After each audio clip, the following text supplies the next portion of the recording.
반도체 공정에 쓰이던 초정밀 3D 스캐닝 기술이 처음으로 의료계에 도입되었습니다. 수술 성공률을 획기적으로 높일 수 있는 이제 의료 진단 영역에서 사람이 할 일이 완전히 사라졌습니다. AI 분석 시스템과 시뮬레이션 모델의 결합으로 마이크로메스 핸드사가 개발한 미켈란젤로 제로2가 인간 의사의 도움 없이 사람의 얼굴을 성형하는 데 성공했습니다. 계측기계, AI, 로봇.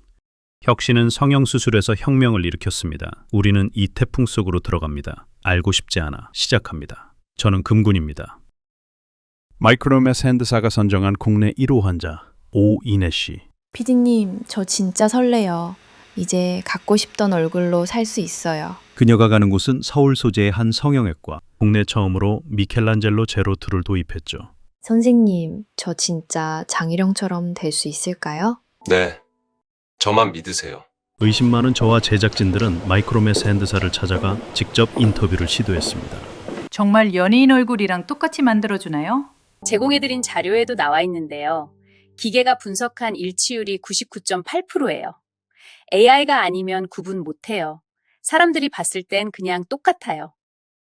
지난 수십 년 동안 인류는 다양한 분야를 혁신했습니다. 3D 스캐닝은 현실의 물체를 디지털로 완벽하게 구현했죠. 발전한 컴퓨팅은 그 모델을 정밀하게 시뮬레이션했고요. 그리고 수천만 번의 시뮬레이션을 거듭한 AI는 놀라운 수행 능력을 보였습니다. 미켈란젤로 제로2는 이 혁신을 이용해서 수술의 개념을 바꿔놨습니다. 높은 수술 성공률, 완벽한 정밀도, 수술 자국이라고 찾아볼 수 없는 초미세 컨트롤. 마이크로메스 핸드사는 성형 분야에 가장 먼저 뛰어들었습니다. 아름다움을 모방하는 건 마약이었고 그건 곧 돈이었죠. 수술 하루 전, 우리는 아이처럼 설렌 오인혜 씨를 만날 수 있었습니다. 저도 장희령이 될 수 있어요. 그렇게 즐거우세요? 네, 그럼요. 선생님도 수술 받으실 거죠? 걸을 때마다 사람들이 절 쳐다보겠죠? 매일 제 얼굴을 볼 때마다 남편이 행복할 거예요. 제작진과 저는 어떤 판단도 내리지 못했습니다. 인간의 순수한 욕망, 거기에 누가 돌을 던질까요? 하지만 이렇게 환영하는 이들만 있던 건 아닙니다. 이 성형수술 로봇을 도입하는 일에 찬성 49%, 반대 51%, 매우 팽팽합니다. 여러분은 어떻게 생각하시나요? 이제 우리는 가수, 배우, 모델, 아이돌, 정치인, 유명인의 얼굴을 가질 수 있습니다. 안녕하세요. 보건복지부에서 긴급 행정명령을 발동했습니다. 미켈란젤로 제로2를 미인가 의료기기로 지정하고 해당 기기를 통해 의료행위가 이루어질 시 의료인과 환자 모두 처벌을 받습니다. 이건 도둑질이에요. 강도라고요. 완전 뇌절이죠. 미친 거 아니야? 다른 사람 얼굴로 살고 싶어요? 수술 하루 전 보건복지부 장관은 행정명령을 통해 성형외과 의사 사기철의 의료행위를 정지시킵니다. 미켈란젤로의 논란은 빠르게 확산됐죠. 내 얼굴을 누군가 똑같이 따라한다면 기분이 어떨까요? 특히 그 사람이 연예인이라면 말이죠. 처음엔 그냥 불편한 정도였어요. 그게 제 얼굴인지 몰랐으니까요. 근데 진짜 혐오스럽습니다. 제발 멈춰주세요. 부탁드려요. 저와 똑같은 얼굴을 길에서 마주치면 죽어버릴 거예요. 타인의 초상권을 짓밟는 성형외과 의사와 마이크로메스 핸드는 당장 이 범죄를 멈춰라. 그리고 타인의 존엄성을 도둑질하는 환자들 역시 각성하라. 우리는 이 사건의 법적 문제를 짚어보기 위해서 장일원 씨의 변호사와 전문가를 만나보았습니다. 이게 왜 문제냐면요. 명의도용이나 사칭과 똑같은 행위예요. 얼굴은 그 사람의 정체성이잖아요. 개성이면서 소유라고 보는 게 당연하죠. 그래서 초상권이 있는 거고요. 저희는 단순히 웹이나 사진, 디지털뿐만 아니라 물리적 복제도 같은 권리라고 보는 거예요. 이게 100이면 100, 옳으면 옳고 틀리면 틀리다 말하기 어려운 게 인간 의사의 성형수술만 봐도 사실 어떤 연예인 닮게 해주세요 라고 말하는 경우가 많다는 거죠. 그런데 쟁점은 로봇이 수술한다는 거예요. 일치율이 상당히 높아졌죠. 물론 100%로 일치하면 그건 문제겠죠. 그런데 법정에서 유무죄를 다툴 때 일치율이 90%면 무죄입니까? 사람들이 인식할 때 같은 사람처럼 보이는데 아니면 AI로 판단할까요? 정부에서 긴급 행정명령으로 막고는 있지만 사실상 금지할 법률 자체가 없기 때문에 행정 취소 소송이 빠르게 이루어지면 수술을 재개할 가능성이 높습니다. SNS에선 이미 여론 재판이 시작되고 있었습니다. 오크로 태어났으면 오크로 살다가 호박이 줄 그어서 수박이 되긴 했는데 몸매가 돼지던데? 시옷비읍, 이거 진짜 되면 매매촌에서 연예인이랑 시옷 하는 거냐?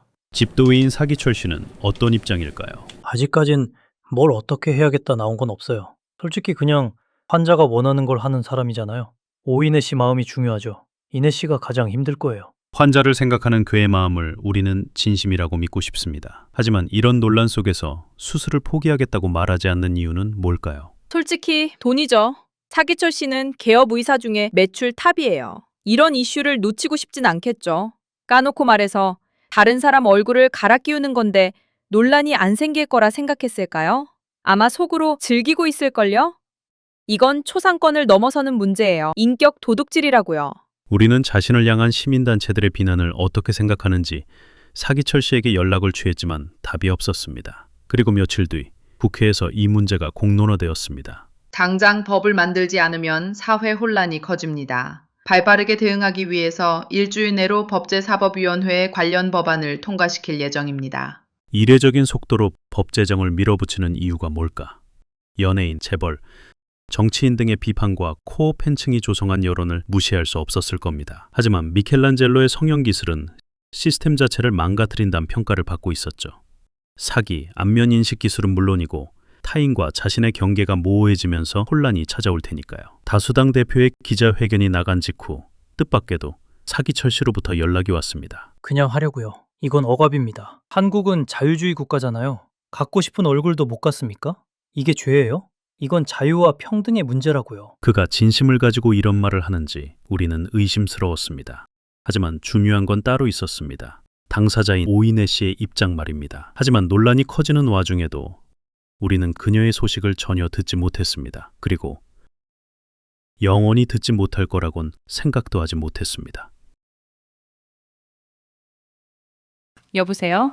안녕하세요, 피디님. 아, 예, 안녕하세요. 잘 지내고 계시죠?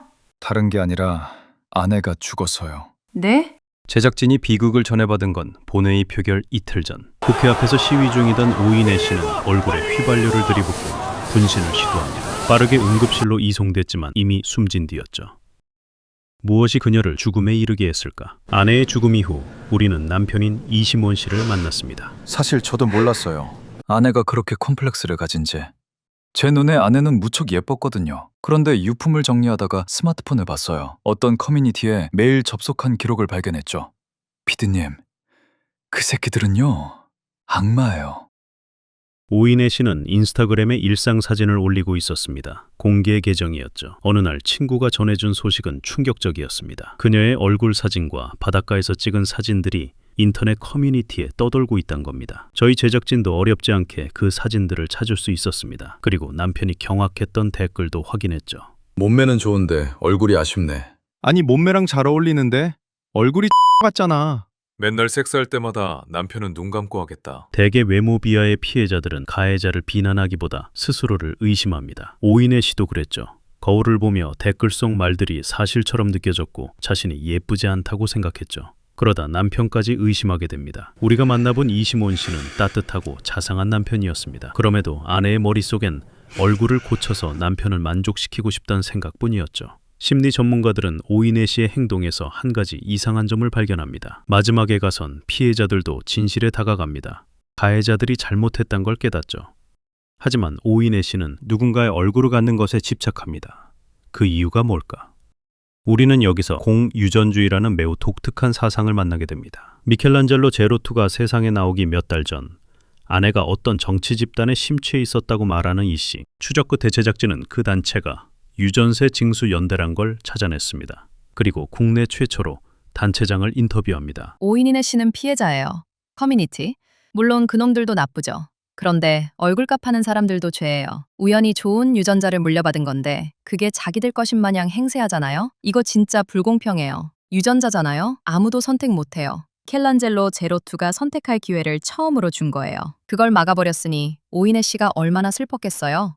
미모라는 유전 권력을 가진 권력자들이 막아버린 거죠.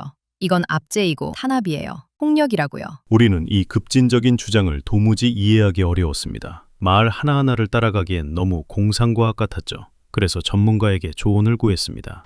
맞는 말일 수도 있어요. 어쨌든 유전자를 선택하지 못하는 건 사실이고 현재 환경에 유리한 유전자를 누군가는 물려받잖아요. 누군가는 그렇지 못하고요. 근데 이걸 정치랑 엮는 건 전혀 다른 문제예요. 옳고 그름이 없는 문제를 옳고 그름으로 가르려는 순간 재앙이 찾아와요. 공산주의? 이상적이죠. 모두에게 생산력이 공평하게 돌아가고 모두가 차별 없이 똑같아요. 그래서 그렇게 됐나요? 현실에 적용될 때 어떤 일이 일어났죠? 공산주의 자체의 모순으로만 1억 명이 죽었어요. 이 인터뷰가 진행되고 얼마 뒤 국회에서 새로운 물결이 일었습니다. 저희 전진당은 미켈란젤로와 관련된 연합 표결에 동참하지 않기로 했습니다. 보수당과의 연합이 깨지는 건가요? 아니요. 미켈란젤로에 한해서만 연합 표결을 하지 않습니다. 이유가 뭐죠? 저희 전진당은 이번 일을 계기로 유전세를 공론화하기로 의결했습니다. 유전세 징수연대는 저희가 파악한 것보다 강력한 정치력을 발휘하고 있었습니다. 대중에겐 아직 보이지 않았지만 물밑에서 서서히 퍼져나갔죠. 그렇게 미켈란젤로의 도입 논란과 오이네 씨 안면 분신 사건은 새로운 국면을 맞았습니다.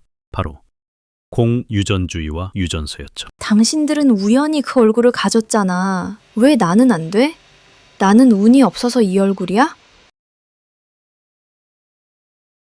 저희 전진당은 공유전주의를 표방하는 단체들과 연대하기로 합의하였습니다. 당이 내세우는 바는 세 가지입니다. 유전자의 국유화, 번식의 공동화, 보상체계의 재설계. 이 중 미켈란젤로 제로2는 보상체계의 재설계에 속합니다. 유전적으로 유리한 조건인 외모를 미켈란젤로를 통해 재분배해야 합니다. 이에 전진당은 성형수술 로봇 금지법을 폐기시키기 위해 모든 수단을 동원할 것입니다. 안녕하세요. 111분 토론을 맡은 진행자 신석기입니다. 이보세요, 최준식 씨. 명문고 나오셨고 스탠퍼드 대학교 나오셨죠? 준식 씨의 노력입니까? 유전자 덕분이잖아요. 타고난 유전자가 당신을 그렇게 만들어주는 거예요. 그런 선택을 받지 못한 이들은 무슨 죄가 있길래 평생 저주받은 유전자로 고통받아야 합니까? 그럼 톡 까놓고 얘기해봅시다.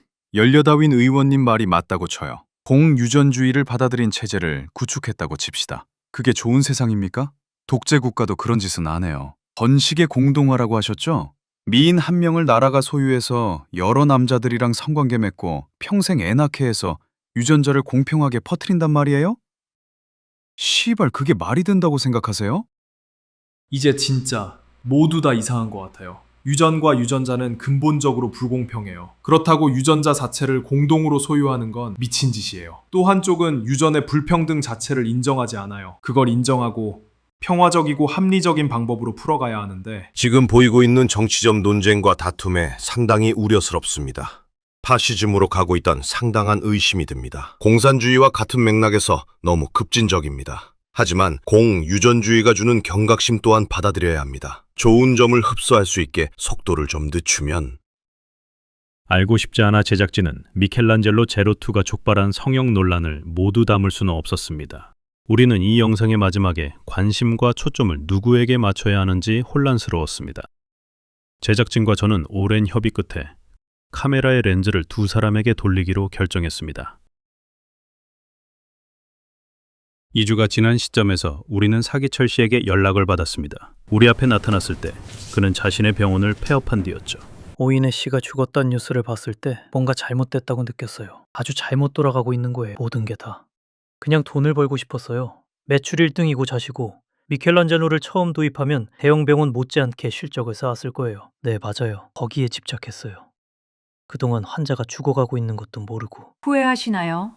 네, 다시 돌아가면 오이네 씨의 마음부터 공감해주고 싶어요.